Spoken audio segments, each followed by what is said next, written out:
existuje techniky prohlášení čeli. Technologie se zlepšilo původního pozorovacího letadla, který vyhovoval stíhací hromadnosti, nemožných hydroplánů, rozvoj jak ty tankové věži, tak ten kulomet s tím vlevo. Samozřejmě došlo i k použití bojových otravných plynů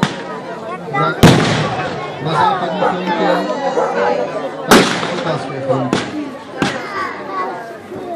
Samozřejmě koncem války se objevily i takové věci, jako byly pomínění tanků a jejich automobilů.